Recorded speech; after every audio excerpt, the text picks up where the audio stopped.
I'm not answering what is a buckle bunny. I'm not doing it. You're not gonna do it? I'm not doing it. What do you want me to say?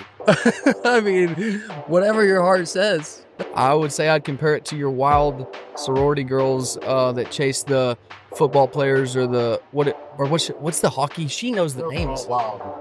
Yeah. No, she was going into what it is in baseball, what it is in hockey, what it is in football. She knows them cleat all. chasers, and I'm just like, okay, you made that up. No, she says she knows. That's a thing. No, she knows real actual lingo for those. I should just say, look it up.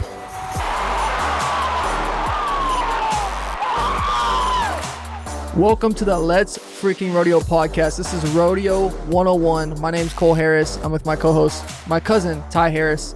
And we're going to just dive into all things rodeo and rodeo for dummies. If you're a dummy and you don't know nothing about rodeo, listen to this podcast and you'll know everything you need to know to walk into a rodeo, walk into performance, say the verbiage we're about to say, and you'll fit right in. So, and, hey, if you don't find something out you want to know, hit us up in the comments, message us, and we'll hit it in the next podcast. Exactly. So, let's just start off level one. What is Pro Rodeo? Tell me the structure of the sport. The structure of the sport is Pro Rodeo is the PRCA, Professional Rodeo Cowboys Association. It's that's our entity. Mm-hmm. That's who we rodeo for. That's our organization. Pretty much everybody out here. So we're at Reno, Nevada right now. Just a little backstory. You got your weekend guys, your circuit guys, people that are going, just close to home. They got families and everything. But the people that are out here in Reno and going for the year, trying to make the NFR, their goal is to be in the top 15 in the world standings to make it to Las Vegas in December. And it's going to be a battle every day from now until September 30th in each event, from bareback riding to bull riding and everything in between. So someone made a comment to us that someone thought we were going on a world tour. Yeah. In a way, I guess it kind of is. In ways, it's not. But we go around. There's rodeos all across the country. Tough Cooper went to a rodeo last year trying to make the NFR in Maine. Yes. He was in California, and then the next week he was in Maine. I believe he drove, but yeah. So there's big ones. There's little ones. West Coast, Central, Midwest. Not as many East Coast. But you're going and just trying to make the most money you can. How do you qualify? Talk about the NFR, I guess. So the best way I like to describe it is, for us, there's 600 rodeos that are PRCA sanctioned throughout the year, from October 1st to September 30th. That's something else that's interesting about what we do is it never ends. It never ends. It starts the day after the season ends for us, September 30th. October 1st starts the next year, the following year. So my 2024 season started on October 1st of 2023. It's kind of interesting to me. But there's 600 rodeos PRCA sanctioned across the country throughout the year. And every event has a different number that you get to select. Like, I think we'll have to get a bull rider or somebody on here to tell us exactly, but I'm pretty sure it's like 100 rodeos or 125 rodeos. They have 120.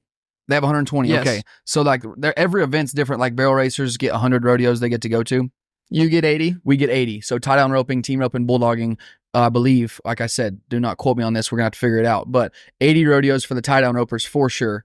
And so we select the 80 that we like, that we think that we have the best chance. Out of 600 possible rodeos that we think we have the best chance to win the most money at, whether it's location, setup, whatever it is. We want to try to go to the best 80 rodeos that we can to try to win the most money possible. It's not a points deal. It's nothing other than 80 rodeos. You select those 80 rodeos, you go to them, and the money you win at them counts towards the NFR, towards the world standings to make it to the NFR in the top 15. So the NFR, so from October 1st to September 31st, you're trying to qualify. September 30th, you always say 31st. It's only 30 days in September. You ever seen the trick? Look, buddy, January, February, March, do your knuckles, okay? September's got 30 days. I wasn't homeschooled like you, so I didn't get taught that. You didn't learn that? I'm a public school kid. Here you go. Here's a little kid. trick for you. Which explains how your personality type. You haven't seen this? Look. Jeez. Look at this, Bubba. January, February, March, April, May, June, July, August, September.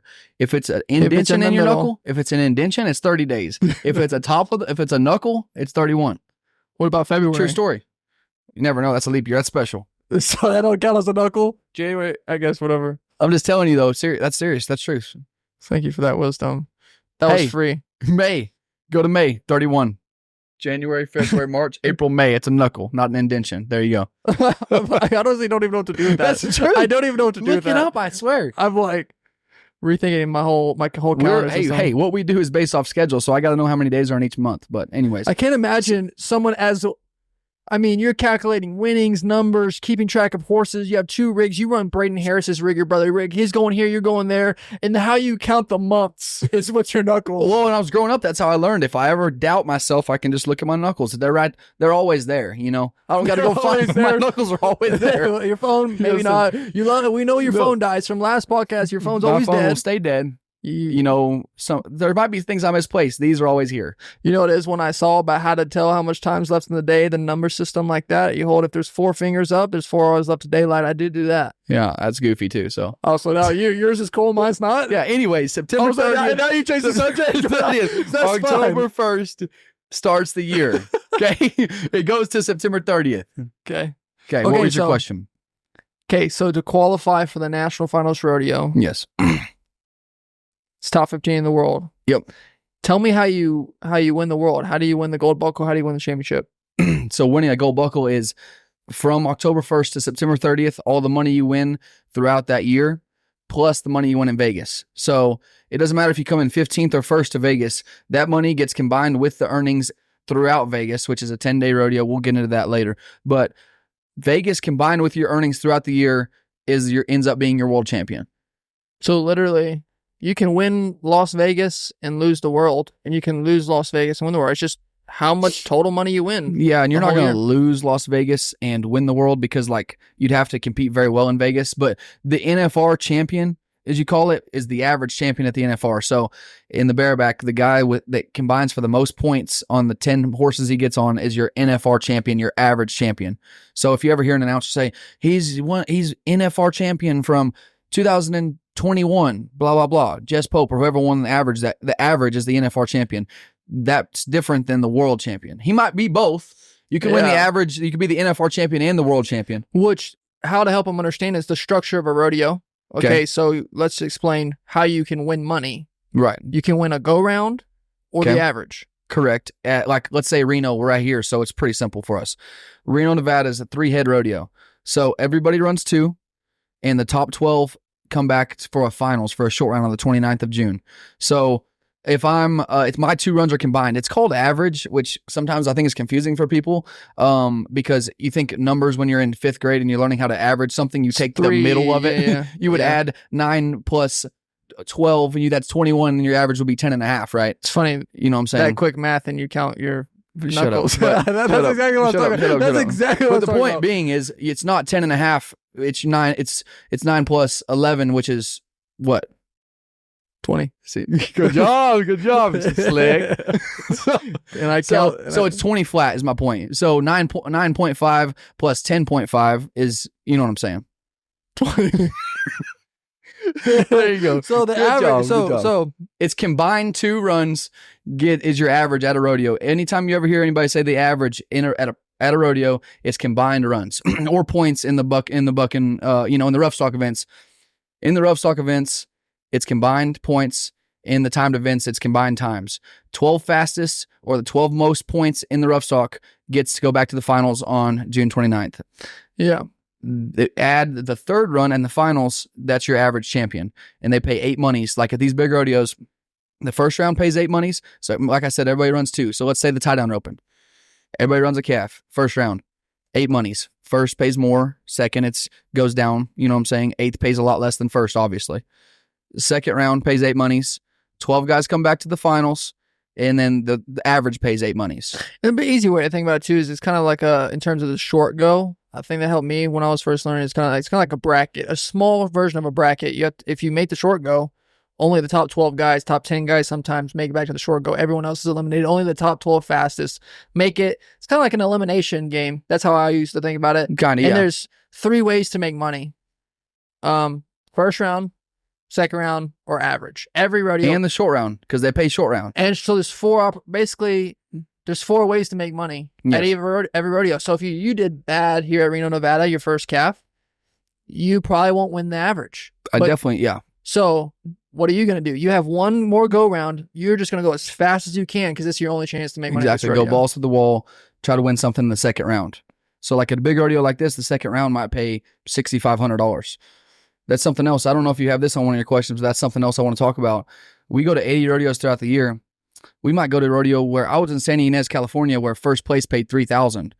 And I could go do as good as possible. I could break records there and win $3,000. Then I might go over here to Reno and do all right and win $10,000 or $8,000. I might win fourth and win $8,000 or $10,000. That's there. Houston pays $50,000.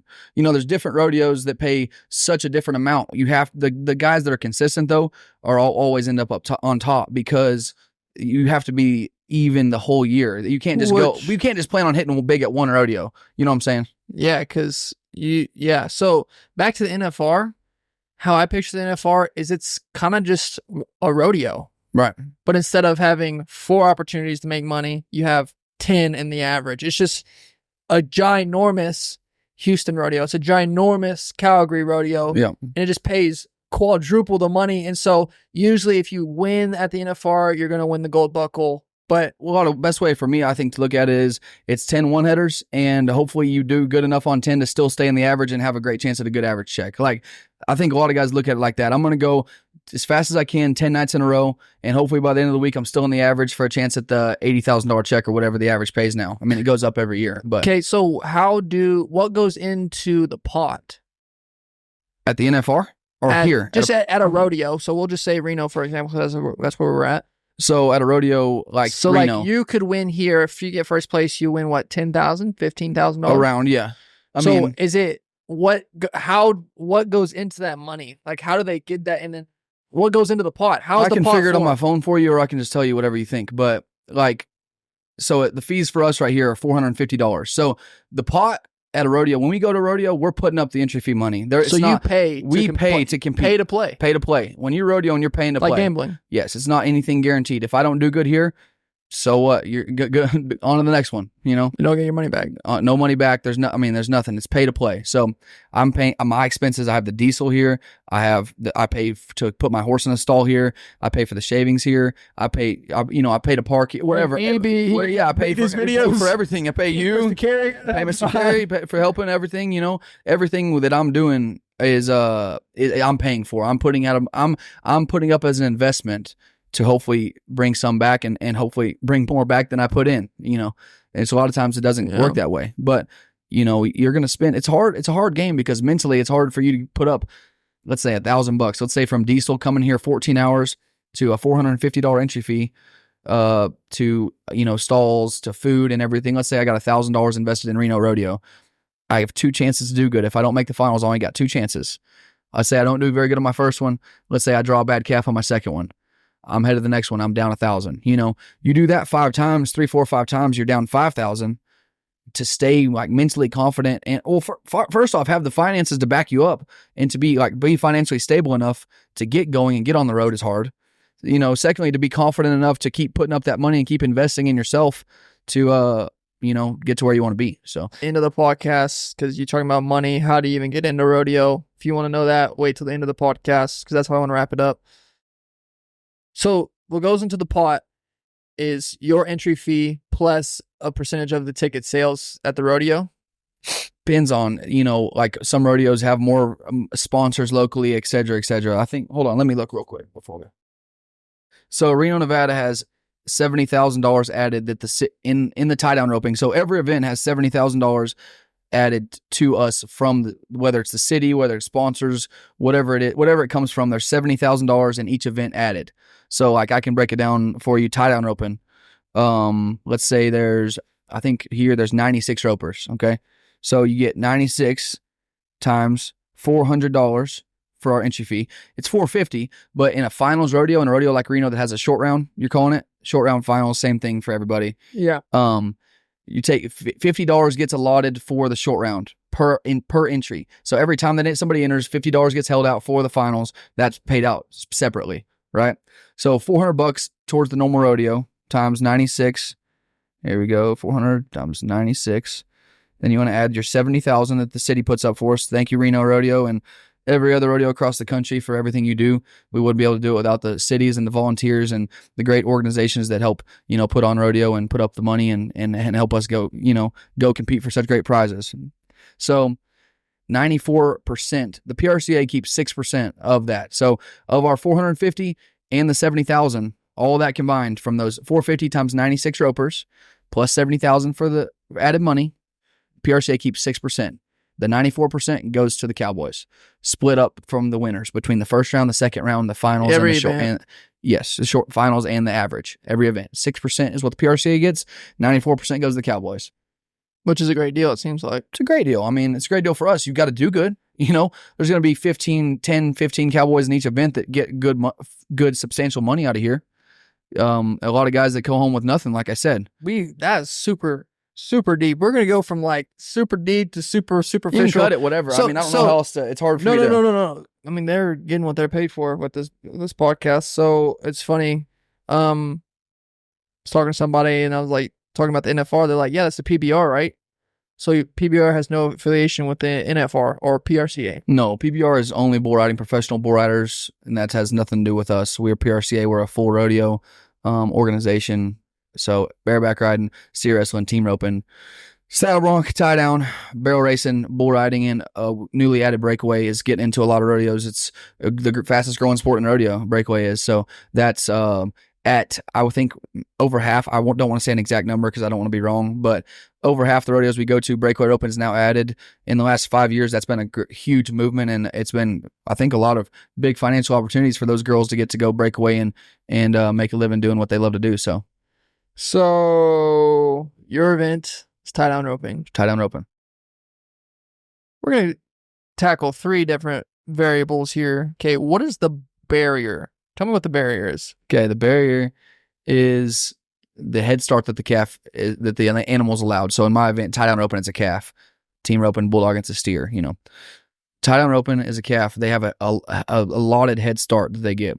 If we are this much too early and we break the barrier before they trip it, they have to trip it before our horse breaks across the plane and breaks the barrier. If we go across by even this much too early, it's a 10-second penalty. It doesn't matter if you break it by less than a centimeter or a foot. It's the same penalty, 10 feet. It's funny. 10 seconds. What? It's a 10-second penalty if you break the barrier. Penalty. It's hilarious because in tennis, in NASCAR, baseball, it's like all automated. Yeah. But we have a barrier, it's equipment. Like the rope goes around the calf's neck, which triggers the barrier. It's like a whole contraption tied by a cotton string. I mean, it's like old school. It's old school because you think mainstream sports if it would be automated almost. Yes, but it's the most realistic thing because we are dealing with a horse we're riding and then another moving animal. So we are reading and adjusting it the whole entire way throughout the box. So our box is where we're waiting. If I'm sitting there in the tie down roping and I'm waiting and on my head, when I nod, I'm watching that calf start. Let's say I want to watch him move this far before I go. I'm watching him move and then I go. But if he stumbles or if he takes a step right or a step left, it's going to take longer for him to break that plane, right? He's going to take longer for him to break that plane. So I pull and I adjust, trying to stay behind the barrier and not trip it for my 10-second penalty, breaking the barrier. So it's such a reading thing. It's not like, okay, the calf moved, I'm good. I'm not, there's no way I can break the barrier. Anything could happen at any time. You're dealing with 2 animals plus yourself. There's so many variables. You rope the calf, say you don't trip the barrier, get off your horse, you tie, you throw your hands up. What triggers the time to stop? So when you throw your hands up, the flagger, so he's got an orange flag. He's the flagger riding a horse. He's waiting for your hands to clear the string. So my hands are on the string. They clear away from it. And as they clear, he's waiting to make sure that they're cleared. Boom, he drops the flag. After he drops the flag, there's a secretary, a timer in the box up there by the announcer watching. So she's not watching my hands. She's not watching anything other than that orange flag. When that guy drops that orange flag, boom, she stops the stopwatch. She starts it whenever the barrier trips. And she stops it whenever the flagger drops it. So she's starting it, boom. She's stopping it off the flagger. So how does she watch the barrier? The barrier has a flag, has an orange flag. Same thing. She watches it as it trips. Gotcha. Whether the calf trips it or whether we break it, whenever that flag moves, Boom, she starts the stopwatch. She's not watching anything other than that. And then she goes immediately to the orange flag in the flagger's hand. And it's truly amazing, actually, how accurate the times are. I mean, I've never seen a time that's like, oh, wow, that was way slower than it should have been. They're always spot on. The secretaries are good. Whoever's doing it usually are great at it. PRCA, professional secretary is the best in the business. It's still, human error is still a part of something. It can happen. One in, I'm not even going to say a number because I won't be right, but one in however many, it could happen. Every now and then in a blue moon, it'll be like something happens. It's human error. That's part of it. So sometimes it could roll your way. Sometimes it could not roll your way. I mean, so what's the rope in your mouth? String. So we call it a pig and string. And pig and string. Pig and string. I think it's technically spelled PIGGIN apostrophe string. And that's obviously just how you type. And so there's this guy named Ryan Jarrett who he doesn't put it in his mouth. He puts it in his belt. In his belt. I mean, he's just that guy. I mean, he's fast too, which there's a reason he's the only one who does it and gets away with it. I want to say 14-time NFR qualifier. Yeah, like there's a scrub, and then he's the opposite. Exactly. He's a dog, but yeah, he puts it in his belt. So he flanks, takes it out of his belt, strings the calf, and finishes. Whereas we keep it in our mouth when we flank, grab it out of our mouth, and then string. So different event. I hear that I know it. They say they tied for the bull riding and the saddle bronc, they tied around the rope around the horse, the animal's nuts to make them buck. And then when I was reading over these questions, I Googled that, and I'm like, there's literally, all you have to do if you think that is look up a picture of a bull bucking. It's so far away from a bull's balls, it's unreal. But anyways, a flank strap is tied on a horse, a saddle bronc horse, a bareback horse, or a bull on their flank. That's why it's called a flank strap. It has nothing to do with balls, anything like that. A lot of the bucking horses are mares, don't have balls. They literally don't have balls, literally. Yeah. So, it's a long ways from there. I would say it's like a tickle, like it just makes them kick. Yeah, that's what our guy here, Kerry, said. He said the word is they tickle. It tickles them and makes them kick. Which we'll get a bull rider on. We're gonna get us some rough stock riders in here for the LFR pod, and we'll get the exact terminology because I'm not smart enough to know. But I do know one thing: it's a long ways from their balls. Glad we can clear the air on that because that's I'm a feeling that a lot more people wanted to know that than any other thing we've talked about. Really? I feel like that's gonna be the number one. The number one question you get is that, and then does it hurt the calf?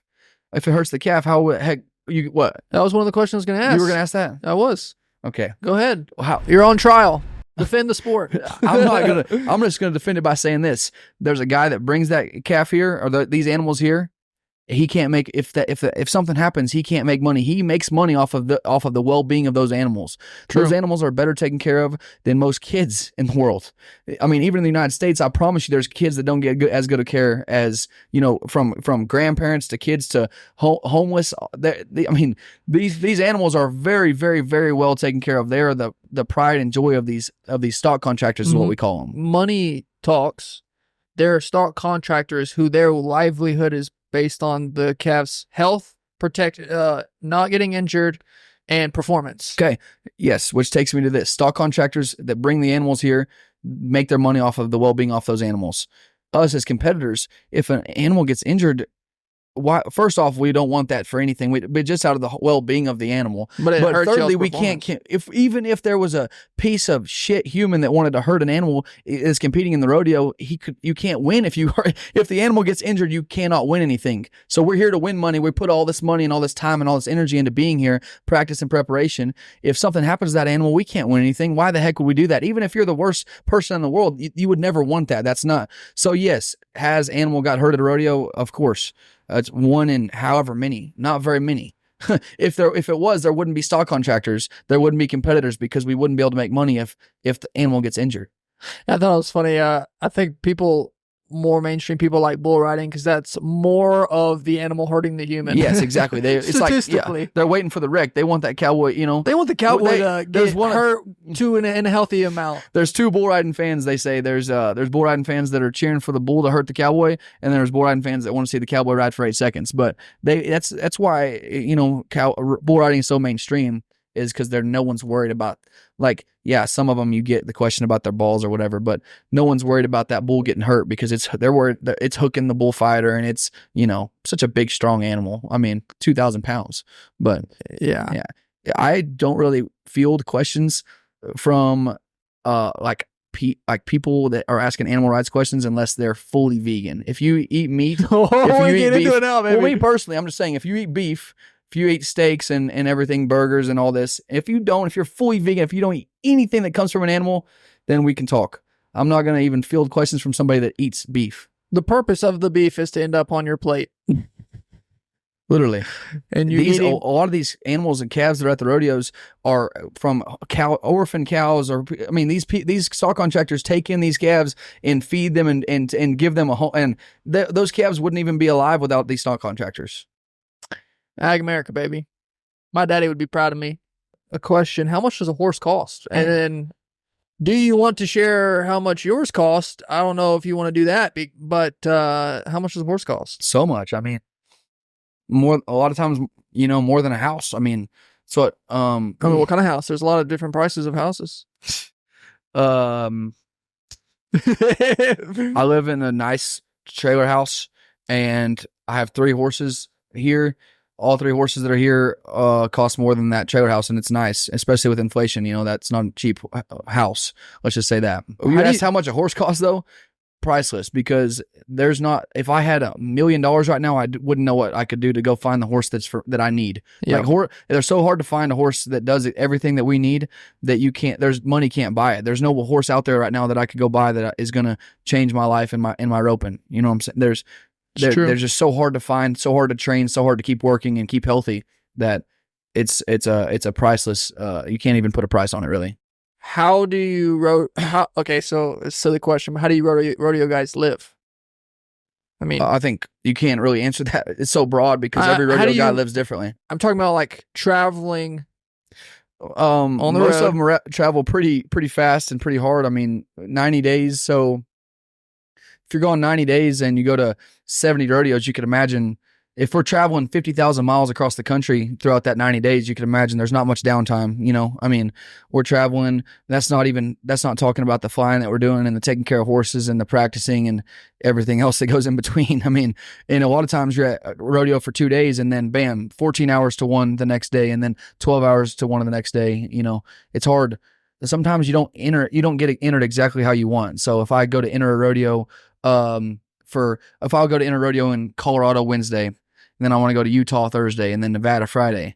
It doesn't just work like that. So like we enter through the PRCA Procom, and if I bet if when everybody's looking at their phone, bam, it's called the sports news is what we look at. Everybody sees that. Oh, baby, I'll just go Wednesday, Colorado, Thursday, Utah, Friday, Nevada over here. This perfect little circle. I won't have to do any back and forth. Everybody enters for that.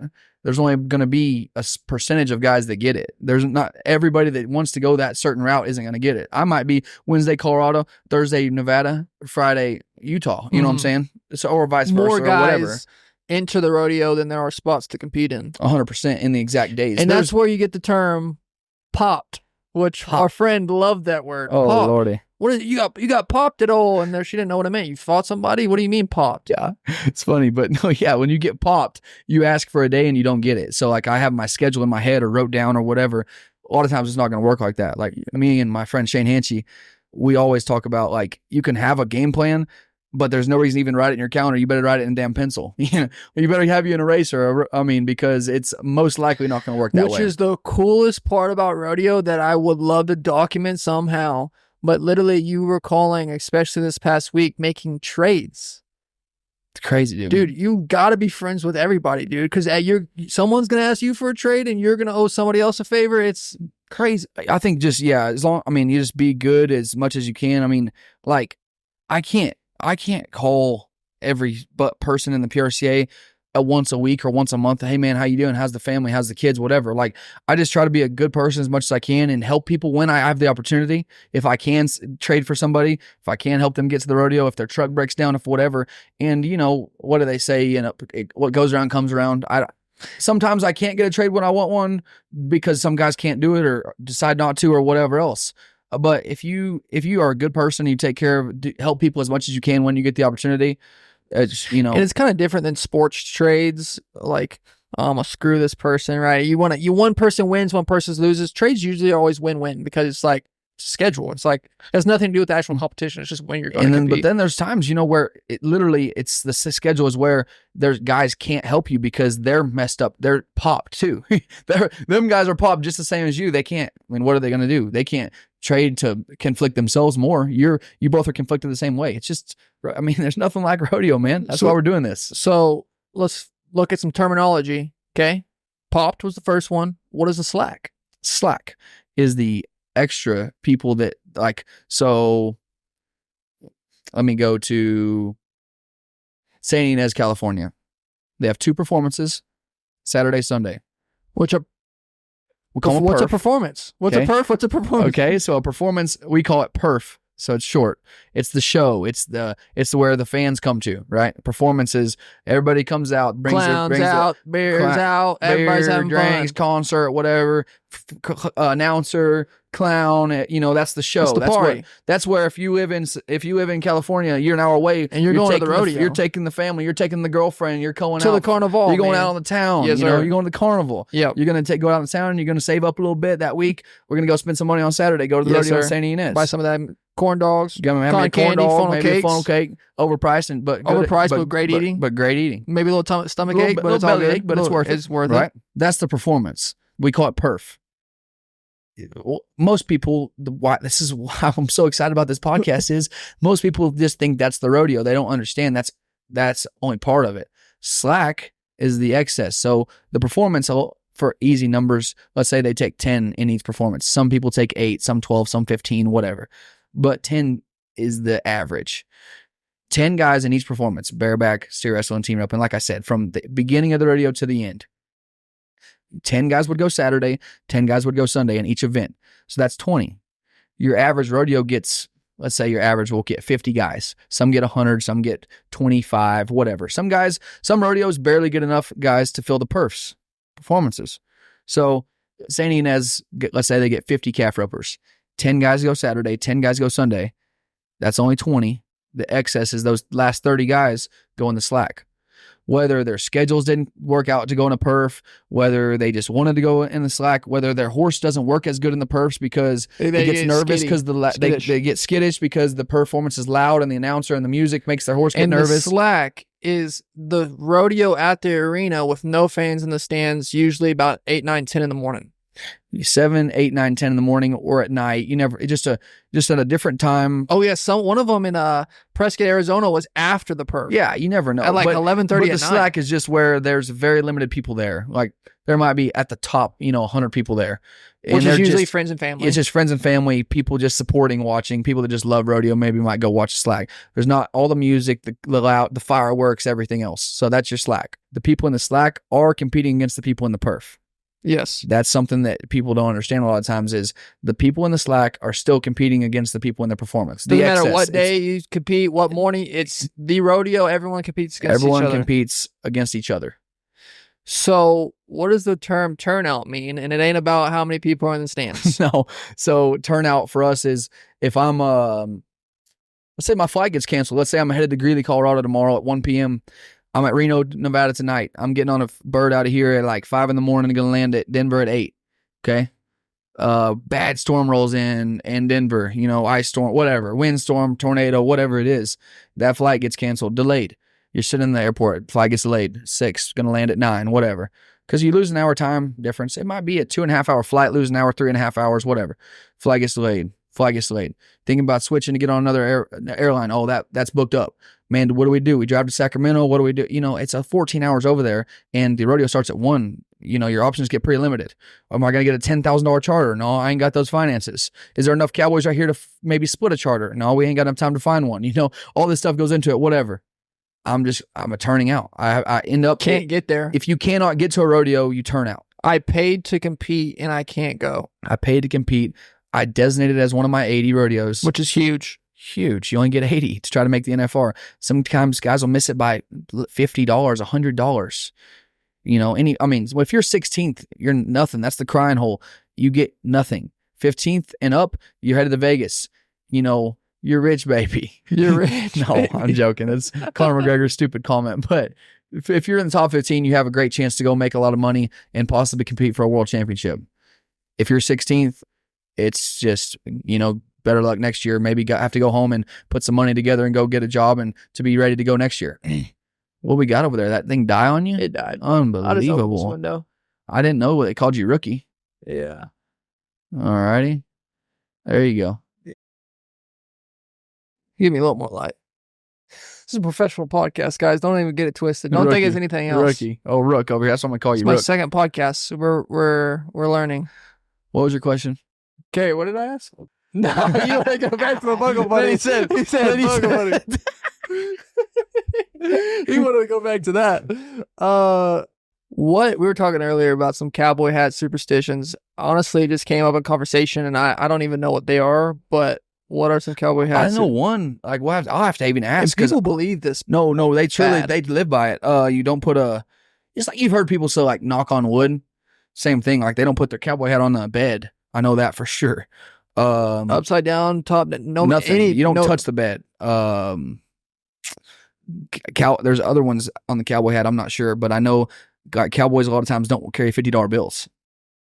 So, bad luck. I don't know. I'll take a 50. Any of you cowboys got 50? I'll take a 50. But you don't live by that. Justin Moss told me a long time ago, and he says a lot of crap. Justin says a lot of stuff, but I would truly believe that. Damn, I don't remember his exact quote, but it's hard work creates your luck. I mean, he don't believe in luck. When he don't say good luck when you're headed to the rodeo, leaving his driveway, he doesn't say, hey, good luck. He says, go get the money or go win. Like he's not, because, there is things, the ball will roll your way or not, but over a course of a period of time, the best guy's going to win. And that's what they told me at the blackjack table too. That if you just play by the book, and then you'll get it. It says the guy that doubles on hard 12. Okay, there's a reason for that. Speaking of, I'm about to probably ease over there. Play a little blackjack before this perf. We are in Reno. Mr. Carey, do you know any other hat superstitions? I've heard of some, but I can't think of. Okay, so don't what backwards. Yeah, talking about fans or actual people who compete? No. He's talking about like people that go to the rodeo, buckle bunnies. That's a good rodeo 101 is how to put your hat on. Make sure. Get your hat. I'm going to. Yes, we can. Yeah, I guess we can get into how the cowboys should dress. How should rodeo cowboys should dress? All right. So, geez, that thing. What is it crunching? It's yours, I think, isn't it? Dude, you're stretching it out. Golly, buddy. So, yeah. I don't know what we're looking at right now. You said, you asked a question about buckle bunnies, right? Did you not? We did. You asked a question about buckle bunnies, and then you asked a question about hat superstitions. Okay. I only know about one hat superstition about where to put it, but I know one thing. For every buckle bunny out there, or every city slicker, whatever you want to call it, this is Rodeo 101. I think a good place to start would be how to correctly put on your hat. This is backwards. Cowboy this tie. is backwards. You want your resistol red patch on the back.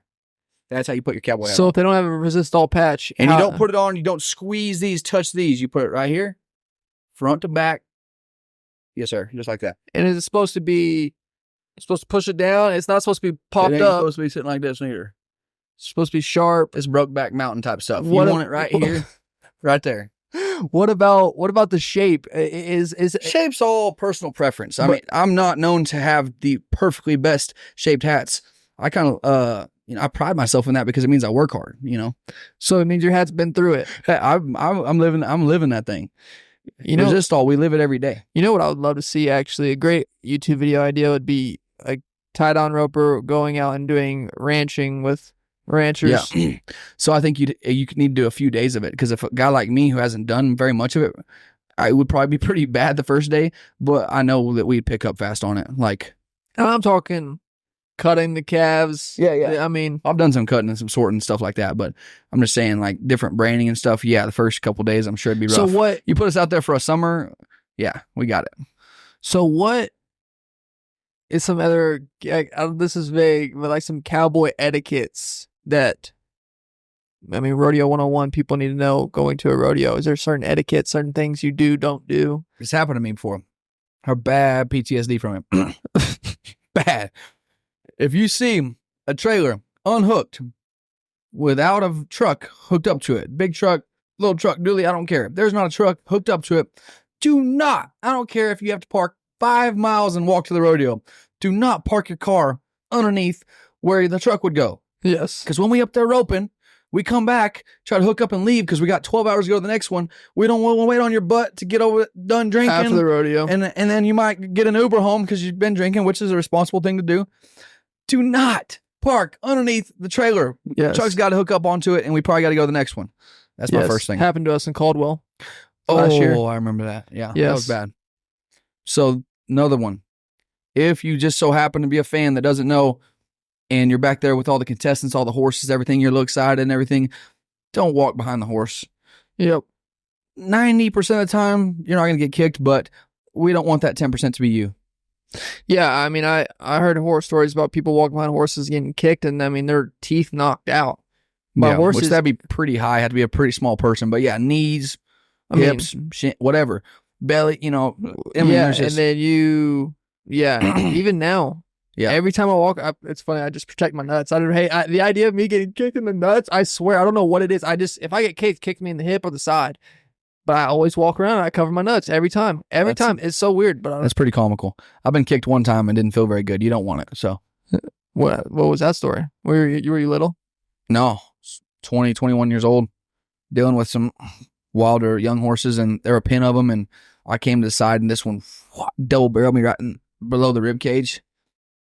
Yeah, not good. Tell you what hurts too when you're trying to rope the calves, and you know how when you're at the rodeo and the calves go into the chute and they're being sorted, when they're in the pen and you're trying to sort the calves to get them in the chute, and they freaking kick you. Yeah, for sure.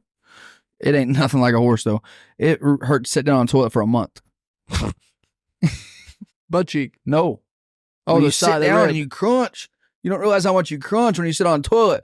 That rib cage, I can still feel it years later. Last question. We want to, I guess, Brevet, you talked a little bit about money throughout the podcast. It's an expensive sport. Mm-hmm. I guess, number one, how do you do it? I mean, you got different ways. I'm blessed by a lot of sponsors where it helps me not have as much pressure on myself, where if I go to 5 or 10 rodeos and I don't do good, I still know that I have a good support system. I mean, I can't go a year and, I still have to compete at a high level to pay and do what we do. But, I have a good support system with sponsors and everything to help me keep going up and down the road. I can have a bad couple weeks and I'm still all right. It takes a little bit of pressure off of me now, knowing that I don't have to do good every time I nod my head. So then how would young person, middle school, high school, any age, I want to get into rodeo? I'd say get in with somebody, try to talk to somebody, go work your butt off for somebody that'll hopefully be the right connection for you. I wasn't broke by any means, but I didn't have 6 digits or a surplus of money to go buy a horse. Coming back from 2018, my rookie year, I told you I had those 2 crippled horses and didn't have anything to ride. And if I wouldn't have went and gone and worked for Justin Moss and got the connections and got the opportunity to ride the 2 great horses that I did from him, to make the first, I didn't have the money to go buy a high dollar horse at that time to go, to get started. So if I wouldn't have done that, I went and, we worked, but I did it for the connection to ride those horses because I knew I needed that caliber of horse to go up and down the road to try to qualify for the national finals. So. Gotta get with somebody who knows what they're doing and what they're doing, work hard, and hopefully somebody will take a liking to you and it's not a foolproof plan by any means. I'm not telling you, but if you love it and you want to do it, you can, at that age, you can make anything happen if you put your mind to it and work hard. That's another episode of the Let's Freaking Rodeo podcast. Rodeo 101. If you learned something from this podcast, drop it in the comments. Share, send it out. Send it, dude. Notifications, like, subscribe. But I specifically want to hear what part of this you learned. If it was a slogan, if it was an idea, if it was etiquette, if it was how to dress, if it was the cowboy hat part. Drop it in the comments, the specific thing you learned from this podcast. Drop more questions you want to know. We'll do Rodeo 101 Part 2, Bull Riding 101, Tie Down Roping 101, Team Roping, every event 101. anything y'all want to know, drop it in the comments. That's how we're going to know what y'all want to hear. That was another episode of Let's Freakin Rodeo podcast. We'll see you next week for another one. And Let's Freakin Rodeo. Let's Freakin Rodeo.